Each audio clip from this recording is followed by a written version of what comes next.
All right, so we just got back from the dealership, and you just picked up your brand new HDR, and we're gonna go through the steps that you need to do to actually get it on your boat and run it.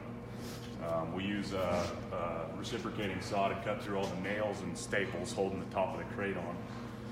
It's a lot easier than trying to pull them out with a hammer.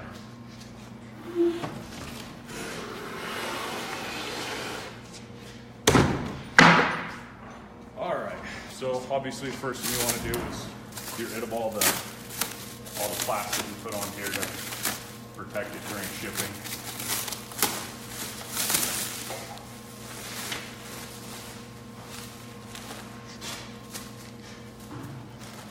You're going to have a bag full of all your goodies here. What you've got is fuel line, your fuel pump. This is actually the lift pump. And then just some various zip ties to tie your throttle cable up to your handle. We'll kind of go over that a little bit right now. So your handle comes backwards in order to ship it in this crate. So cut off all the plastic, and then there's 3 bolts that hold your handle to the frame.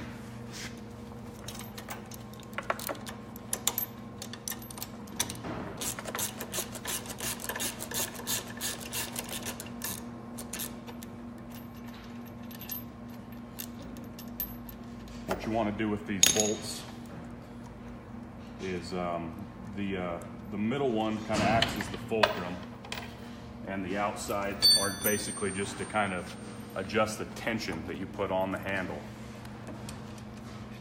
You don't want it to have any side-to-side movement. You just want it to float. That way, if you're running, you hit a stump or whatever the case is, that it will actually just, that the handle will float and not move with the stump. All right, so be careful when you do this. If you twist it the wrong way, then you're going to twist your throttle cable the wrong way.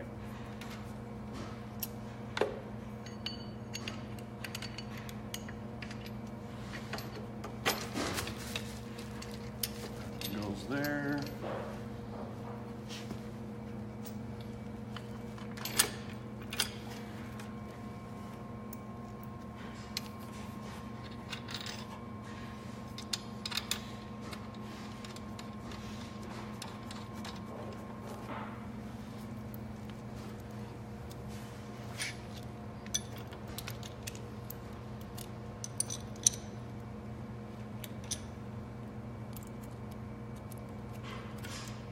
What a lot of guys will also do is take a little squirt of grease and put it between the frame and the handle.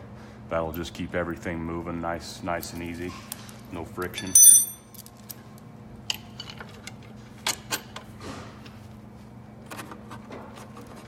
This one goes there.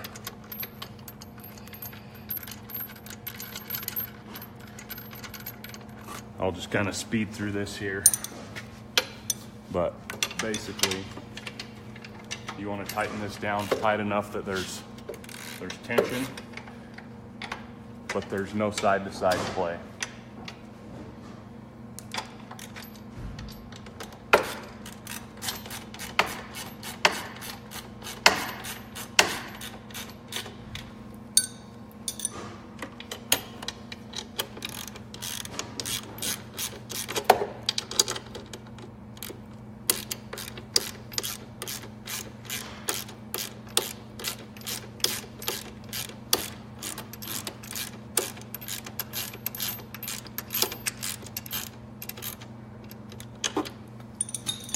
So now you've just got very minimal side to side, but it floats. Okay, so your battery cable's located right here, zip tied up to the fan. You want to pull that off. This is your battery cable. Obviously, this is going to go to your battery posts, and then this goes to your lift pump that we talked about earlier. I'm going to show you on a boat how I like to mount this.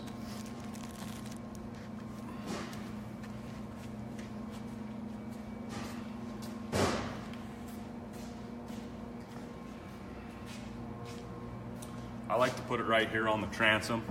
Keep it high enough that it's not gonna be submerged if you get a little bit of water in here.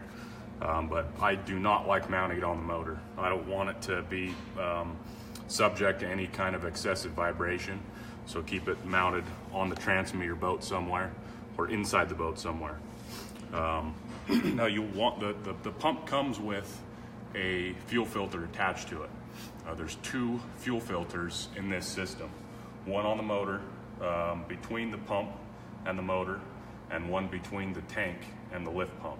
You want to make sure you get both of those hooked up right, so you don't, clog up your pump. And then obviously just hook your battery cables up there. And the motors do not come shipped with oil, so you want to make sure that you fill them up with 2 quarts of some kind of oil that's got zinc in it. We've got this kinetics on our website that's made specifically for these Briggs engines, what we use in all of ours. But it's got a zinc additive, which is important for flat tappet cams, so they last.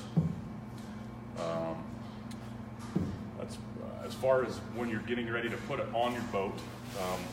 Most boats have the actual transom a little bit wider than this, but I always start with it centered. And I won't drill any holes until I've gone out and tested it. So I will clamp it down real tight with these thumb clamps and go and run it once. If there's excessive tiller torque, then you can actually move it to the left, move it a half an inch at a time until you get rid of that tiller torque. And then you can take the bolts that come with the motor that bolt it down to the crate here.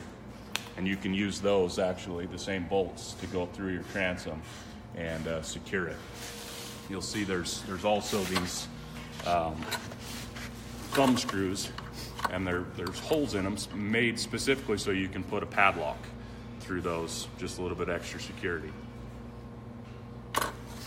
The next thing you should do is take a couple hours and familiarize yourself with the owner's manual.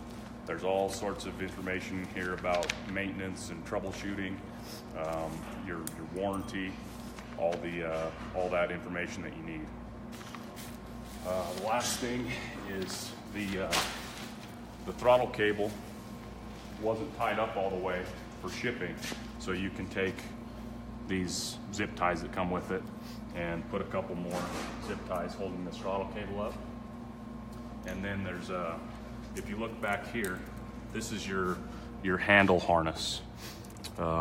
It's not done up from the factory so we could spin that handle around, but all you've got to do is just put these 2 connectors in and you're good to go. Again, 2 quarts of oil.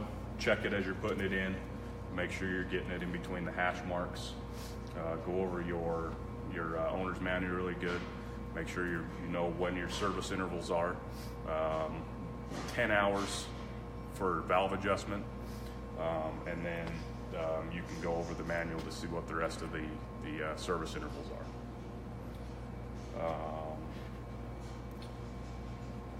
Is there any questions?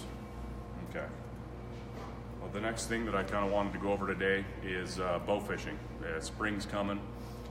Guys are going to start switching gears from duck hunting to bow fishing. I just kind of wanted to go over some of the products that we offer for your boat. We build these custom platforms for any boat, you name it. As long as you've got some kind of a front deck, then we can build a bow fishing platform for your boat. It doesn't have to be an XL. It can be Gator Tracks or Legend Craft, or whatever the case may be. We can build a platform for it. We've got options that are pointed in the bow for a V front. They all come powder coated. They come with HydroTurf. Different widths, different lengths. We can put steps on them. We can put taller railings. We can put bow hangers, arrow holders, whatever you want. We've got options. We've got actually 3 different options for lights. We've got these are a 110 volt LED. and they're a warm white. These operate off of a generator. That's what I prefer. That way I don't have to worry about charging a battery or making sure my battery's good and staying charged if I want to stay out for 6-7 hours. All I've got to do is just plug it right into the generator. But we do also offer 12-volt lights that you can run just off the battery, and they're silent. You don't have to listen to the generator. The third option that we're going to have very soon is our HPS lights. It's going to come as a complete kit. You can pick either 4, 6, or 8 lights, and it's going to come with a sealed box for all your ballasts to go in. So it's a turnkey system. You mount your lights up to your platform or the deck of your boat, and it'll have the box. All you got to do is plug your generator into the ballast box, and you've got high pressure sodium or metal halide lights. In my opinion, they're quite a bit brighter. They use a lot more power though, so you need a little bit bigger generator to run the HD lights. But they do penetrate better. They have a bigger halo. They work a lot better in muddier water. We've also got options like the seat bases and seats. We're a Minn Kota dealer, so you can pick whatever Minn Kota trolling motor that you want to, and we can ship it all right from the factory, right to your doorstep. And all you've got to do to mount it is we've got you can either use turnbuckles like I've done here, and we've got these little these brackets that'll go right into your T-rail, or you can just use something as simple as a ratchet strap to go to these tie-off points and bring it around your grab handle or whatever you need to do to get it mounted. Pretty cut and dry. If you're interested in any bow fishing products, we're an Oneida dealer, we're an RPM dealer for bows and arrows and reels and you name it.